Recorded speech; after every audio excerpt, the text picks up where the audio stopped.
Hai semua, saya Sutradharma Cahyani dari kelas 11 Farmasi. Saya ingin membahas tentang bakteri Vibrio cholerae. Apa itu Vibrio cholerae dan bagaimana bentukannya? Vibrio cholerae merupakan bakteri gram negatif berbentuk koma dan bersifat motil, memiliki struktur anatogenik dan antigen flagellar H dan antigen somatik O. Goma probakteria ini mesofilik dan kemogatov, berhabitat alami di lingkungan akuatik dan umumnya berasosiasi dengan eukariot. Jadi Vibrio cholerae itu dia itu tinggalnya itu di sekitar perairan, bisa di laut atau mungkin di sungai. Nah, Vibrio cholerae itu merupakan kuman yang berbentuk batang bengkok, gram negatif, aerob. Kuman ini dapat bergerak karena mempunyai satu flagel kutub. Panjangnya itu kira-kira 2-4 mikrometer dan membentuk spora. Bisa dibayangkan kan jadinya sekecil apa bentuk bakteri. Bahkan yang penggaris aja 30 cm itu panjang. Kayak paku aja yang kecil masih dapat kita pegang dan masih dapat kita lihat. Bisa dibayangkan bukan bakteri itu sekecil apa? Klasifikasi Vibrio cholerae. Nama ilmiahnya itu ada Vibrio cholerae. Kelasnya itu Gamma Protobacteria. Familinya itu Vibrionaceae. Filumnya itu Protobacteria. Klasifikasi lebih tingginya itu Vibrio dan spesiesnya itu Vibrio cholerae. Divisinya itu bakteri. Morfologi tentang Vibrio cholerae. Vibrio cholerae merupakan gram negatif. Vibrio cholerae itu memiliki bentuk yang menyerupai huruf V dan menyerupai batang bengkok. Tidak membentuk spora atau anaerob fakultatif.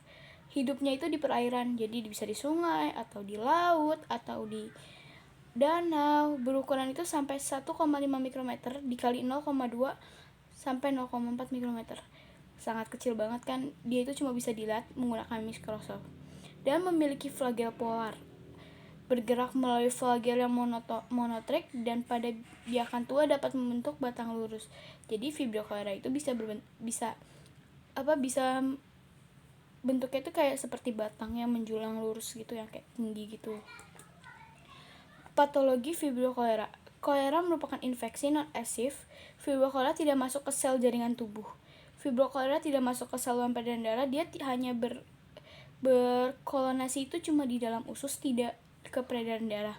Vibrio cholerae virulen, hanya menyampaikan mikrofili breast border cell epitel usus. Jadi dia hanya ada di usus, tidak ada di tempat yang lain. Vibrio cholerae memperbanyak diri dan melepaskan toksin kolera di luar sel atau jaringan. Jadi dia tidak masuk ke dalam jaringan tubuh. Mengkonsumsi makanan atau minuman yang terkontaminasi Vibrio cholerae itu juga dapat menyebabkan kita terinfeksi Vibrio cholerae itu. Bakteri yang melewati lambung berkolonisasi di usus, jadi dia berkembang biak di dalam usus. Racun kolera menimbulkan penyakit kolera dan disertai dengan gejala-gejalanya. Jadi Vibrio cholerae itu dapat menyebabkan penyakit kolera. Penyakit kolera itu penyakit seperti diare, tapi lebih parah lagi.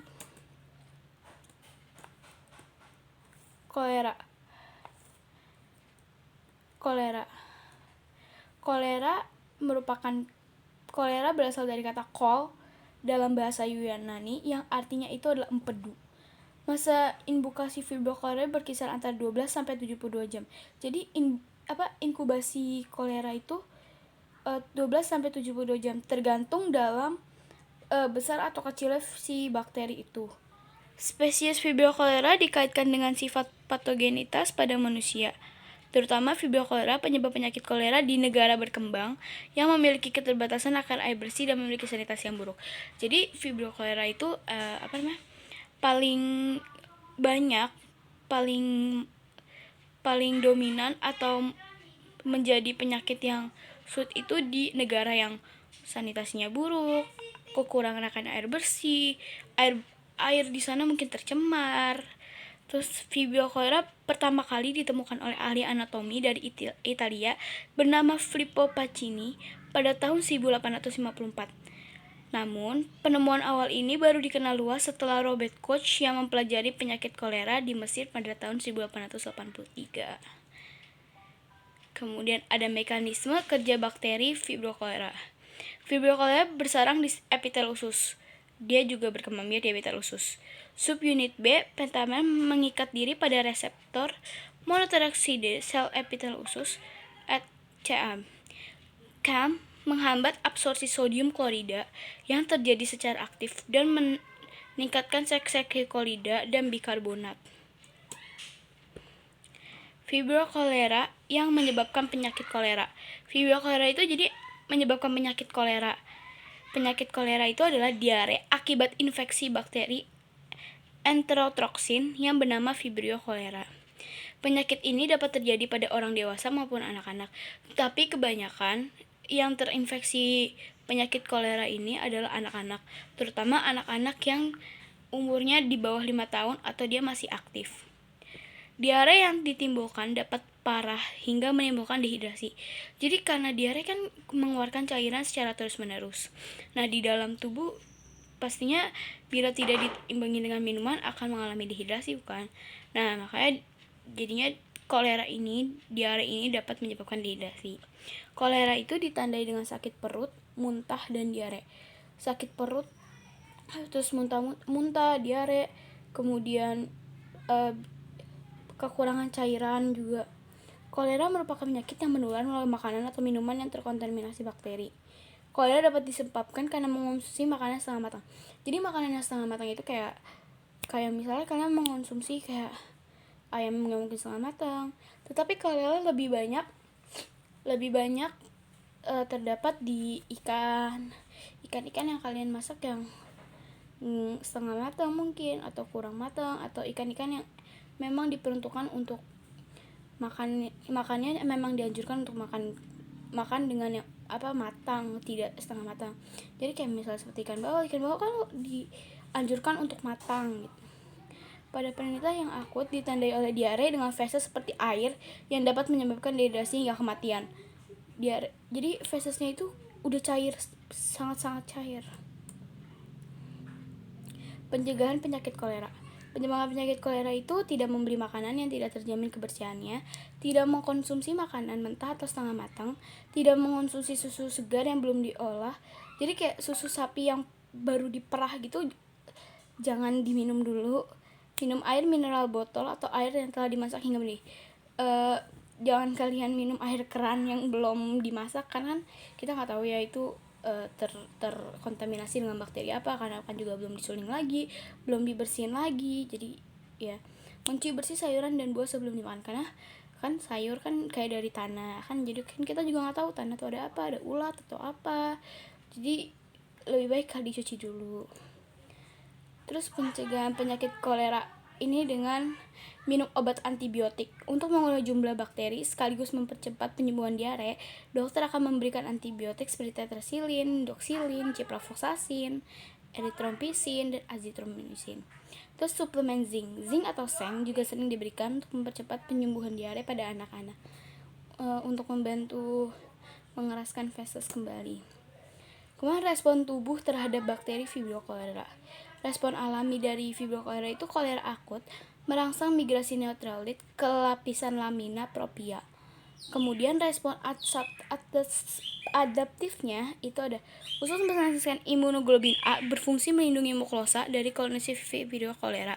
Usus mengeluarkan antigen Vibrio cholera, limfosit spesifik berfungsi untuk meningkatkan sekresi imunoglobulin A. Sekresi antibodi infrobody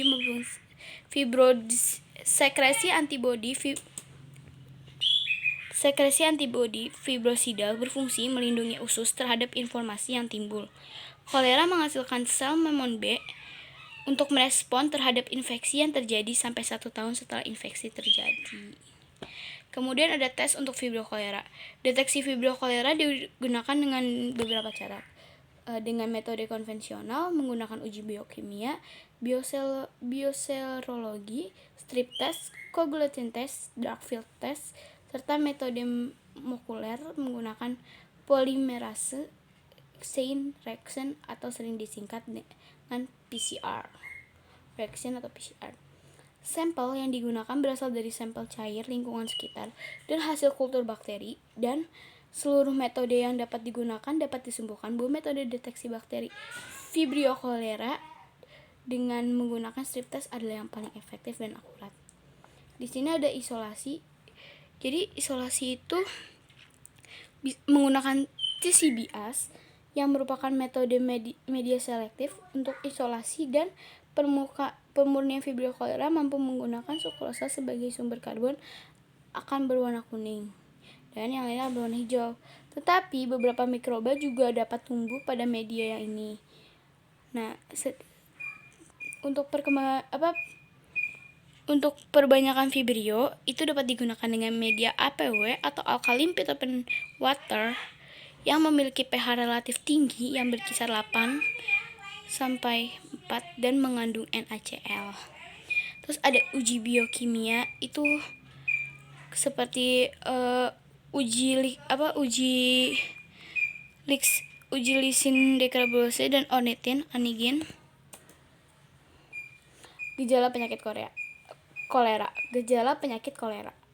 Pertama itu diare yang tidak kunjung sembuh setelah 24 jam. Demam tinggi di atas 39 derajat Celcius. Popok bayi tidak basah 3 sampai 4 jam setelah diganti. Tinja berwarna hitam atau mengandung darah, terlihat lemas dan mengantuk, mulut atau lidah kering, pipi, perut, dan mata terlihat cekung. Bakteri yang mirip dengan Vibrio cholerae itu ada Vibrio harvey, Vibrio nigricans, Vibrio minicus. Di sini saya sertakan gambar Vibrio cholera seperti ini, kurang lebih gambar bakterinya setelah di mikroskop. Dan terima kasih, semoga materi Vibrio cholera ini membantu kalian untuk mengerti tentang bakteri Vibrio cholera lagi. Bila saya ada kesalahan kata mohon dimaafkan. Terima kasih.